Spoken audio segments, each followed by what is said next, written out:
धुरंधर bye Aditya धर। सुनने में तो जैसे ये आदित्य धर की कोई बायोपिक होगी, लेकिन ऐसा नहीं है, बल्कि यहाँ आदित्य धर और धुरंधर वालों ने तो दिल्ली हाई कोर्ट में ये क्लियर कर दिया था कि उनकी film it is a work of fiction, it is not based on life of शहीद मेजर मोहित शर्मा। हालांकि अपने टीजर और फिर ट्रेलर में दोनों में इन्होंने दावा किया था कि the film is based on incredibly true events. अब रणवीर सिंह के किरदार को लेकर मेरे ख्याल से रिलीज के बाद भी चर्चा रहेगी, और अहम सवाल ये है कि भाई आखिरकार इस फिल्म की कहानी क्या है। तो कहानी इसकी बेसिकली शुरू होती है 1999 से और ये फिल्म 2009 तक ट्रैवल करती है। This is the first part. 1999 में हम देखते हैं कि आईबी के एक senior officer Ajay Sanyal, that's played by R Madhavan. Film का पहला सीन है कांधार में IC-814 वो हाईजैक हुआ है और हमारे सनियाल साहब वो प्लेन में चल के जाते हैं, आतंकवादियों से नेगोशिएट करते हैं। 3 खूंखार आतंकवादी कहते हैं कि उन्हें रिलीज कर दिया जाएगा, $10 मिलियन भी दिए जाएंगे। और फिर 2 साल के बाद दिल्ली में पार्लियामेंट में टेररिस्ट अटैक होता है और उस दौरान सनियाल साहब obviously must be frustrated like most Indians, और वो चाहते हैं कि इस ईंट का जवाब वो भी पत्थर से दे। हालांकि उस समय शायद उनके इरादों को शायद इतना गवर्नमेंट सपोर्ट नहीं मिलता है, बट हाँ पार्लियामेंट अटैक के बाद ऐसा कहा गया है कि ऊपर से परमिशन मिल गई है। एंड जाहिर है कुछ इशारा किया जा रहा है कि कुछ सीक्रेट ऑपरेशन किया जाएगा। और फिर हम पर्दे पे देखते हैं कि रणवीर सिंह का किरदार हमजा अली मजारी, ये अफगानिस्तान से पाकिस्तान आता है या जो बॉर्डर एरियाज है यहाँ से बलूचिस्तान से, और ये जाता है लियारी टाउन में, जो एक वक्त कहते हैं it used to be the hotbed of mafia. और यहाँ लियारी में जो तूती बस्ती है वो है एक ये खुकार गुंडा रहमान डकैत प्लेड बाय अक्षय खन्ना।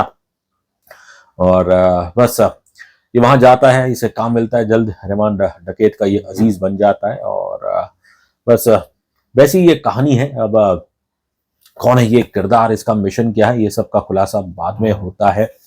इस कहानी इसके पीछे की जो उद्देश्य है, बस कम शब्दों में कहूं तो जो पिछले कुछ 3-4 सालों में हमने पाकिस्तान में देखा है, जो about stories of unknown gunmen, अज्ञात हमलावर who take out terror targets. बस ये फिल्म जैसे कि it's dedicated to those unknown gunmen. अब ये ख्याल अपने आप में ये काफी ऑडेशियस है, बोल्ड है, but at the same time it is also very controversial. Screen पे और डायरेक्शन की बात करूं तो आई थिंक काफी लंबे समय तक राइटर डायरेक्टर आदित्य धर वो आपको सोचने पे मजबूर करते हैं कि आखिरकार ये रणवीर सिंह का किरदार है कौन। फॉर लॉट ऑफ टाइम आपको लगता है कि शायद ये वाकई में कोई एथनिक बलोच है जिसका कोई पाकिस्तानी आर्मी या किसी से कुछ पुराना बैर है और इसलिए ये यहाँ पे आए। अब इसे हायर किसने किया है इसका भी खुलासा बस एंड में होता है। और आप सोचते रहते हैं कि भाई अगर ये इंसान इसे क्या अगर इंडिया वालों ने एम्प्लॉय किया, हायर किया है, तो भाई इसका मकसद क्या है। एंड टू बी ऑनेस्ट मकसद इसके बारे में तो आपको केवल तब पता चलता है कि जब फिल्म के अंदर एक बड़ा ही मैं कहूँगा शॉकिंग सीन है जहां मेजर इकबाल अर्जुन रामपाल और बाकी पाकिस्तान के लोग जिन्होंने 26/11 प्लॉट किया था वो कराची में कंट्रोल रूम में बैठ के वो लाइव टेलीकास्ट देख रहे हैं मुंबई 26/11 आतंकी हमले का। और उस दौरान बहुत शौक हुए इसमें हमारे हमजा अली मजारी भी वो भी मौजूद है ऑब्वियसली। अब वो रहमान डकैत उनके एक राइट हैंड बन गए। लेकिन जब से ये ट्रेलर आया था दिलचस्पी यही थी कि भाई इसकी कहानी क्या है, किससे प्रेरित है। और फिल्म में हमने देखा इसे लिखा आदित्य धर ने, और लेकिन बतौर रिसर्च कंसल्टेंट यहाँ पे नोटेड जर्नलिस्ट आदित्य राजकौल और अनदर पर्सन दिव्या एस उनका नाम है एज रिसर्च कंसल्टेंट। और फिर कल फिल्म में हमने देखा कि one of the people who thanked is colonel Bhupendra Shahi, जो पहले आर्मी में थे अब वो पॉलिटिक्स में आ चुके हैं। फिल्म का जो इंग्लिश डिस्क्लेमर है वो तो मात्र केवल 3 सेकंड तक ही दिखाया गया। हाँ, जो हिंदी डिस्क्लेमर है उसे बराबर दिखाया गया और उसे बोला भी जाता है, लेकिन वहां पे भी क्लियर कर दिया है कि ये film it does not it's a work of fiction, और अगर किसी से ये रिसेम्बलेंस है तो फिर it is purely you can say it's purely accidental. अब रणवीर सिंह के किरदार को लेके सवाल रहेगा, लेकिन हाँ फिल्म के अंदर जो पाकिस्तानी कैरेक्टर्स है जिसके अंदर रियल नेम्स यूज किए गए एंड दे आर डेफिनेटली वही किरदार है जिनके बारे में हमें अब पढ़ने को मिला। अक्षय खन्ना एज रहमान डकैत, नाम से तो ये बलोच था, लेकिन पैदा ये लियारी में हुआ था और इसका असली नाम था सरदार अब्दुल रहमान बलोच। और इसने लियारी पे इसका काफ़ी कहर थी उन सालों में। देन देयर इज ऑब्वियसली उनके राइवल्स बाबू डकैत, कैरेक्टर कॉल्ड अरशद पप्पू, और इनके पीछे जो पड़ा था वो था चौधरी असलम खान, प्लेड बाय संजय दत्त। ये भी एक रियल पाकिस्तानी कॉप हुआ करते थे, controversial but at the same time इन्हें हीरो भी माना जाता है। देखिए, बतौर एक भारतीय दर्शक मेरे लिए शुरू से इस फिल्म को लेके रुचि या चिंता यही थी कि भाई आप क्या दिखा रहे हो, ये किरदार पाकिस्तानी गैंगस्टर्स, ये encounter specialist cop, what does India has to do with them, और you just wanted to know कि भाई डायरेक्टर साहब यहाँ दिखाएंगे क्या। और तब तो मुझे वही डर लग रहा था कि कुछ आप ऐसा ना दिखा दो जो मतलब too good to be true हो, और हमारे पड़ोसी क्योंकि उन्हें तो आदत है यूनाइटेड नेशंस पे भी जाके वो झूठ बोलते हैं, और वो तो शायद ये फिल्म देखने के बाद यही कहेंगे कि भाई देखो ये सबूत है, ये फिल्म एक सबूत है कि भारत हमारे अंदरूनी मामलों में दखलंदाजी करता है और हमारे देश में ये टेरर फैला रहा है।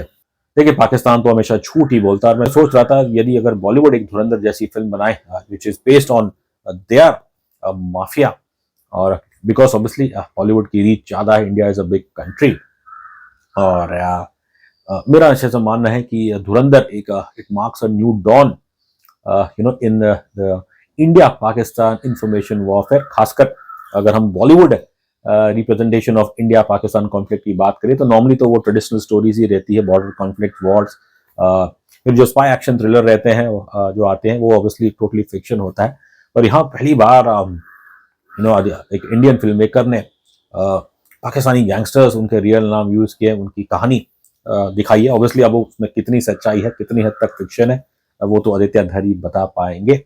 और इतना जरूर तय है कि धुरंधर जैसी फिल्म एक साइकोलॉजिकल एज भारत को देती है, और पाकिस्तान में जो फिल्म को लेके पहले ही इतनी निंदा हो रही थी, रिएक्शन हो रहा था, और बस ये फिल्म जैसे कि बस बॉलीवुड द्वारा पाकिस्तान को एक संदेश है कि भाई जो करना है कर लो, क्या उखाड़ लोगे।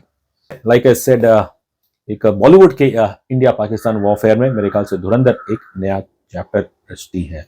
3 घंटे 34 मिनट की है, काफी लंबी है, लेकिन राइटिंग ओवरऑल मुझे अच्छी लगी। फिल्म का काफी हद तक आपको बांध के रखती है, और फिर जो परफॉर्मेंसेस है मतलब specially by the likes of Akshaye Khanna, Rakesh पेरी, इनका भी नाम लूंगा, अर्जुन रामपाल, वो काफी लाजवाब है। ओवरऑल अब अगर फिल्म की पैकेजिंग देखे, क्राफ्टिंग देखे सीन्स की, तो स्क्रीन पे ज्यादातर मजबूत है। अब जो लोग ऑब्वियसली इस विषय में रुचि रखते हैं तो मेरे ख्याल से उन्हें तो ये फिल्म काफी हद तक बांध के रखेगी। अब आम दर्शक, उनके लिए तो बस इस फिल्म के अंदर वही है कि देखो हमने तो ये नया भारत है, ये अंदर घुस के मारेगा। अब हालांकि ये कहानी ये तो 1999 से लेकर 2009 की कहानी, बट इस फिल्म के अंदर एंड में हमारे सनियाल साहब बोलते भी हैं कि ये नया भारत है और घर में घुस के मारेगा। तो ऑब्वियसली यहाँ थोड़ी क्रिएटिव लिबर्टी ली गई है। अभिनय की बात करूं तो रणवीर सिंह, उनके लिए तो ये मेक और ब्रेक फिल्म है। अब फिजिकली देखे, इज बीस्ट, और उसमें तो खैर रणवीर सिंह ने खूब मेहनत की। अब जैसा ये किरदार है मजारी, अब क्योंकि इसका मोटिव कुछ और है तो इसे ज्यादातर ये रहमान डकैत की गैंग में है, but he lurks in the shadows only, ज्यादा कुछ बोलता नहीं है। हाँ, लेकिन जब बात आती है बलोच कौम, बलोच प्राइड की, तो हाँ ये खुल के बात करता है, जिसे कोई डर नहीं होता कि इसका बॉस के सामने ये उससे खुल के बोल रहा है। But that is what earns him the respect and the trust of Rahman डकैत। अब एक केटा बलूचिस्तान से आया हुआ व्यक्ति, बलोची की अपनी भाषा है, अपनी एक्सेंट है, लेकिन क्योंकि ये बॉलीवुड फिल्म है इसलिए रणवीर सिंह यहाँ बिल्कुल जैसे कि वो एक नॉर्मल हिंदी स्पीकिंग कैरेक्टर की तरह बात करते हैं। अब मे बी शायद एक स्पाई एजेंट है, उसे थोड़ा there has to be a better disguise, but जैसा मैंने पहले कहा ये हिंदी फिल्म है and we are catering to Hindi audiences. Overall मैं कहूँ रणवीर सिंह की performance in terms of action, the physicality very good. Intensity को लेके शायद अप एंड डाउन है, but that again I think is due because इसे ज्यादातर he has to stay in the backdrop, और मैं कहूँगा एक ठीक ठाक ही परफॉर्मेंस दी है रणवीर सिंह ने। विदाउट अ डाउट ये फिल्म बिलोंग करती है अक्षय खन्ना को, who is a terrific actor. हम देख रहे हैं कि पिछले 7-8 सालों में उन्होंने एक से एक बेहतरीन फिल्में दी है। इस साल छावा उनकी फिल्म आई थी जहां वो औरंगजेब का किरदार उन्होंने निभाया था, और बहुत ही दैट वाज आल्सो ब्रिलियंट। अब असल में जो रहमान डकैत थे वो तो उनके मैं पढ़ रहा था कि बस 29-30 साल की आयु में उनकी वो गुजर गए थे।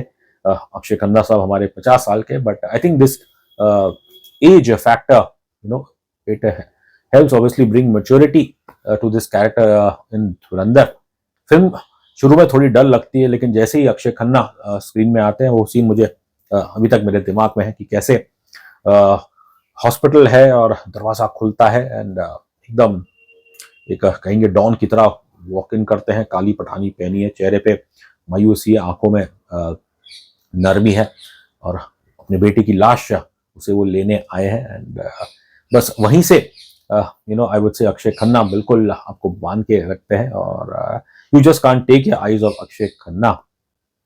बीच में ऐसा लग रहा था कि खासकर वो जो मैंने 26/11 वाला सीन बताया कि कराची कंट्रोल रूम में बैठ के देखा जा रहा है, उस वक्त एक नेचुरल रिएक्शन नहीं रहता है रहमान डकैत के चेहरे पे, एंड यू फील कि क्या ये किरदार यू नो इसके अंदर कुछ आपको एक अलग शेड देखने को मिलेगा। एंड बिकॉज इट्स एविडेंट कि उसे शायद 26/11 का डायरेक्टली कुछ पता नहीं था, और जैसे ये कहानी आगे बढ़ती है और Rahman Dakait you know he takes a turn for the worse, काफी लालची हो जाता है, विच जहां से ऑब्वियसली ये अपने बलोच रूट्स ये उसकी भी कदर नहीं करता। बट अक्षय खन्ना, वाह, बेहद बेहद कमाल की परफॉर्मेंस, और तालियां जो बजेगी मेरे ख्याल से यहाँ अक्षय खन्ना के लिए ज्यादा बजने वाली है। अर्जुन रामपाल का किरदार मेजर इकबाल, ये मेजर इकबाल एक मिस्टीरियस शख्स है जिसे कहते हैं कि he was a ISI handler during 26/11 terror attack in Mumbai. अब इनकी शक्ल तो आज तक कुछ पब्लिकली आई नहीं है, पर अर्जुन रामपाल को जो लुक दिया गया है वो कहीं ना कहीं जो एक टेररिस्ट हुआ करते थे इलियास कश्मीरी, थोड़ा बहुत उनसे मेल लेता है। और वैसे बता दूं, इलियास कश्मीरी ये वही शख्स है जिन्होंने भारत में कई आतंकी हमले किए थे, एंड 2000 में इन्होंने हमारे एक जवान उन्हें शहीद किया था, लेकिन उसे करने के बाद इन्होंने जो घिनौनी हरकत की थी कि उनकी बॉडी को म्यूटिलेट किया था। अर्जुन रामपाल, मुझे इनकी परफॉर्मेंस काफ़ी अच्छी लगी। हालांकि मैं सोचता हूँ कि एक ISI का क्या ऑपरेटिव, क्या वो रोग है पता नहीं, लेकिन वो 26/11 प्लान के बारे में खुल के अपने चुनिंदा लोग, रहमान डकैत इन लोगों के सामने जैसे बात करता है, वो मुझे थोड़ा अजीब लगा। लेकिन अर्जुन रामपाल, इनकी परफॉर्मेंस डेफिनेटली काफ़ी अच्छी है। एक चीज़ और जो थोड़ी अजीब लगी वो ये थी कि ट्रेलर में भी हमने देखा कि मेजर इकबाल वो ये डायलॉग कहते हैं कि 1971 के जंग के बाद जिया उल हक को उन्होंने कुछ रेडियो में सुना था कि we will bleed India by 1000 cut. बहुत ही एक वेल नोन ये लाइन है, पाकिस्तान की फिलॉसफी रही है। लेकिन यहाँ मैं कहना चाहूंगा कि Zia ul Haq he had rose to army chief of Pakistan in 1977, और एक साल के बाद, एक मिलिट्री वू के बाद, तो ये तो वहाँ के बेताज बादशाह बन गए थे। तो इसलिए ऑब्वियसली ये लाइन मेजर इकबाल ने कहाँ से सुनी, ये थोड़ा मेरे ख्याल से फैक्चुअली करेक्ट नहीं होगी। संजय दत्त, क्रेडिट्स में आप देखते हैं कि इनके लिए तो स्पेशल अपीयरेंस दिया गया है, और he is playing this I would say much loved yet controversial Pakistani encounter specialist SP Chaudhary Aslam. Looks में तो ऑब्वियसली वो जज रहे हैं, लेकिन संजय दत्त साहब वो एकदम you know he speaking like a typical Punjabi you know. और असलम साहब के बारे में आप पढ़ेंगे तो पहली बात तो वो चौधरी नहीं थे, ये नाम उन्होंने खुद अपने आप को दिया था, and he came from Khyber Pakhtunkhwa, जहाँ पश्तो और हिंद को बोली जाती है। लेकिन जो हमारे संजय दत्त है वो तो एकदम ठेठ पंजाबी जैसा बोल रहे हैं। पंजाबियों की बात हुई तो यहाँ राकेश बेदी, ही is playing this true blue Pakistani या पंजाबी। जमील जमाली वहाँ के लियारी के एक लोकल पॉलिटिशियन है, इन्हें तो बस केवल अपनी गद्दी उसकी फिक्र रहती है, और उसके लिए ये कोई भी किसी की भी बलि चढ़ा सकते हैं। एंड ऑब्वियसली स्वीट टॉकर है like lot of Pakistani Punjabi, और लियारी जैसे टाउन में which is largely inhabited by Baloch inhabitant, और वहाँ इन्होंने सियासत ये रहे हैं। और राकेश बेदी, मैं कहूँगा कि इस very serious film, action film में एक ह्यूमर लेके आते हैं। बेसिकली इनकी जो पाकिस्तानी पंजाबी जबान जैसी है, अपनी हरकतों से ये स्क्रीन प्ले में ह्यूमर लेके आते हैं, एंड दाद देनी पड़ेगी बेदी साहब की। बिल्कुल मैं कहूँगा आउटस्टैंडिंग परफॉर्मेंस है। यंग सारा अर्जुन, उनका स्क्रीन प्रेजेंस अच्छा है। She started off as a child artist, वो अक्लेम्ड एक्टर राज अर्जुन उनकी बेटी है। एंड सारा जितने भी उनके सीन्स है इस फिल्म में, और आपको समझ आता है कि जो चर्चा हो रही थी कि भाई रणवीर तो उनसे 20 साल उम्र में बड़े हैं, लेकिन फिल्म की कहानी भी इन दोनों किरदारों की, हमजा और यलीना, दैट्स सारा अर्जुन, उनकी कहानी भी वैसी लिखी गई है कि वो एक 19 साल की लड़की है जिसे जो हमजा के प्यार में पड़ जाती है और उसे अपने परिवार की भी चिंता नहीं है। आगे जाके जब पता चलता है कि हमजा यलीना से द्वारा उन्हें हमारे जमील जमाली साहब की कुछ करतूतें मिलती है, तो that definitely justifies this Hamza Yalina relationship. आखिरकार में आर माधवन एज अजय सनियाल। अब लुक्स देख के तो ऑब्वियसली अजय दोवाल का लुक दिया है इन्हें, मैं पढ़ रहा था कि अजय दोवाल साहब 1999 में yes he was there during Kandahar hijacking, उस समय वो एडिशनल डायरेक्टर हुआ करते थे एंड फिल्म में दिखाया गया शायद 1-2 साल के बाद वो डायरेक्टर बन चुके हैं, जबकि हकीकत ये है कि हमारे दोवाल साहब वो बने थे डायरेक्टर इन 2004 और फिर 2005 में वो रिटायर हो गए थे। उसके बाद there is no record of him of being in the intelligence service at least officially, लेकिन फिल्म में क्योंकि ये 2009 तक ट्रैवल करती है और हम वी कंटिन्यू टू सी अजय सनियाल, तो ये मुझे थोड़ा अजीब लगा। आदित्य धर की जो फिल्में हैं, उरी हो, आर्टिकल 370 हो, इसमें हम देखते हैं कि वो क्रेडिट देने से नहीं बोलते, खासकर जो पॉलिटिकल लीडर्स है। अब उरी और आर्टिकल 370 में जो लोग हैं, डिजर्विंग लोग हैं, उन्हें तो क्रेडिट दिया गया है, लेकिन यहाँ जो पॉलिटिशियंस है, एक्सेप्ट तो एक इनिशियल कैरेक्टर आता है जो जसवंत सिंह पे बेस्ड है, उसके अलावा आपको कोई और पॉलिटिशियंस इस फिल्म में देखने को नहीं मिलते हैं फ्रॉम इंडियन साइड। बस एक सीन है जब शायद इनको परमिशन मिल जाती है सीक्रेट ऑपरेशन के लिए, तो कहा जाता है कि बस ऊपर से ऑर्डर आ गए हैं, अप्रूव हो गया है, और उसके बाद कोई बड़े जो हेड्स ऑफ स्टेट है, भारत के पीएम हो या होम मिनिस्टर हो, किसी का कुछ जिक्र नहीं किया गया है। अब हमें याद करना चाहिए कि भाई 2004 से लेकर 2014 तक तो कांग्रेस की यूपीए की सरकार थी, मनमोहन सिंह साहब की सरकार थी, लेकिन यहाँ अगर जो मेन एक्शन हुई है धुरंधर में वो तो 2004 और 2008-2009 के दौरान है, तो फिर इस फिल्म में तो भाई मनमोहन सिंह इनका कोई जिक्र नहीं किया गया है। खैर the late great Manmohan Singh साहब वो तो कभी भी क्रेडिट के भूखे नहीं थे। अब कमजोर कड़ी तो नहीं कहूंगा, लेकिन मुझे लगा कि फिल्म की शुरुआत में डल मोमेंट्स होते हैं जो आते हैं, खासकर which feature this character Ajay Sanyal. एक जो बड़ी शॉकिंग चीज है ये है कि भाई भले ही ये फिल्म हो, फिक्शनल फिल्म हो, आप एंड में अपनी फिल्म में हमारे सनियाल साहब वो बिल्कुल खुलासा करते हैं क्या है ये धुरंधर, पूरा जैसे बता देते हैं कि क्या ऑपरेशन था। अब आप ये सब चीजें नहीं दिखा सकते फिल्म में, इवन दो इट्स फिक्शनल। अब मेरे ख्याल से आप तो बस हमारे पड़ोसियों के दिमाग में आइडिया प्लांट कर रहे हो, अब क्या पता वो कुछ ऐसी चीज हमारे खिलाफ इस्तेमाल करे। ये फिल्म आम दर्शक जो नेशनलिस्टिक व्यूज है उन्हें तो पसंद आएगी, लेकिन I am sure defence circles में जो कुछ इस फिल्म में दिखाया गया है, चाहे वो रणवीर का किरदार हो, सीक्रेट ऑपरेशंस हो, ये सब फलाना फलाना, उनको लेके डेफिनेटली हमारे आर्म सर्कल्स में काफी चर्चा होगी।